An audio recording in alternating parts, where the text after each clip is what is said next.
해상은 도로와 완전히 다릅니다. 첫째, 외부 요인인데요. 바다는 통제할 수 없는 환경입니다. 노을성 파도, 타선박의 항적파, 그리고 급격한 풍향 변화 등 이런 외부 요인이 사고의 직접적인 원인이었는지가 핵심이죠. 해양 환경과 운항 메커니즘에 대한 이해를 바탕으로 한 이 분야의 전문성을 갖춘 법률가의 대응이 필수적이죠.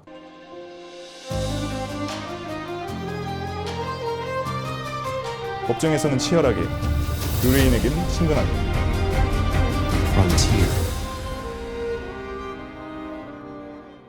안녕하세요. 항선에서 1등 항해사로 근무한 경험을 바탕으로 현재 해상 전문 변호사로 활동 중인 정찬용 변호사라고 합니다.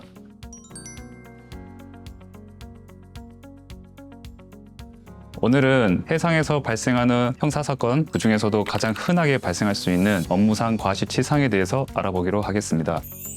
업무상 과실치상이라고 하면 조금 어렵게 느껴질 수 있습니다. 쉽게 말씀드리면 교통사고로 사람을 다치게 한 경우라고 생각하시면 됩니다. 그럼 이런 생각을 드실 수 있는데요. 나는 교통사고 난 적이 있는데 형사처벌을 받은 적이 없는데요? 네, 맞습니다. 아주 자연스러운 의문입니다. 그 이유는 자동차 사고에는 교통사고 처리 특례법이 적용되기 때문인데요. 이 법에 따르면 운전자가 종합보험에 가입되어 있는 경우 음주운전 또는 뺑소니 같은 경우를 제외하고는 업무상 과실치상에 해당하더라도 형사처벌이 제한됩니다. 그래서 대부분의 교통사고는 형사처벌까지 이어지지 않았던 것이죠. 이제 왜 그런지 이해되시죠? 그러나 반면 선박사고는 다릅니다. 교통사고 처리 특례법이 적용되지 않기 때문이죠. 보험에 가입되어 있더라도 피해자가 처벌을 원하지 않더라도 업무상 과실치상죄로 형사처벌이 진행될 수 있습니다. 즉, 수사기관이 사고를 인지하는 순간 피해자의 의사와 관계없이 형사입건 및 수사가 시작됩니다. 따라서 해상에서 선박을 운항하다 사람을 다치게 한 경우 보험이 있으니 괜찮겠다 라고 생각하시면 안 되고 처음부터 형사사건이라는 전제로 대응하셔야 합니다. 그렇다면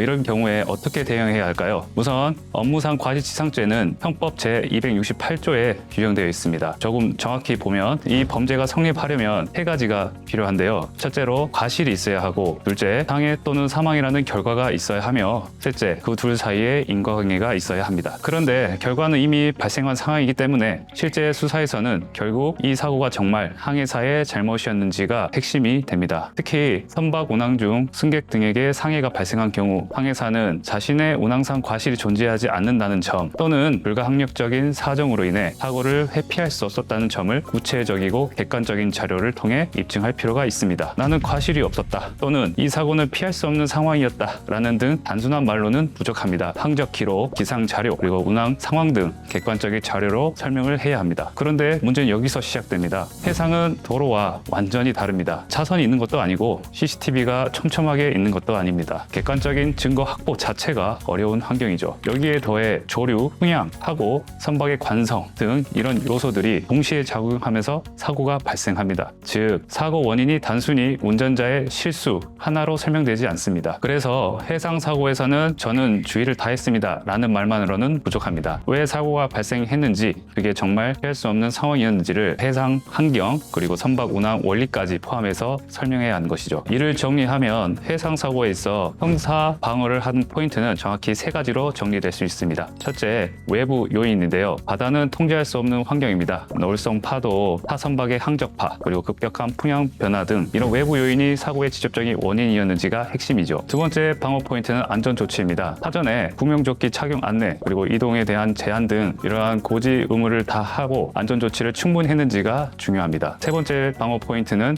운항의 적정성입니다. 사고 당시 속력, 변침 각도, 그리고 항로 선택, 이 모든 것이 해상 관습상 정상적인 운행이었는지가 형사 책임을 가르는 기준이 됩니다. 해상 사고는 자연 환경, 그리고 선박 운항의 특성, 그리고 증거가 부족하다는 이 세 가지 요소가 결합되어 일반 교통사고와는 전혀 다른 접근이 요구되는 영역입니다.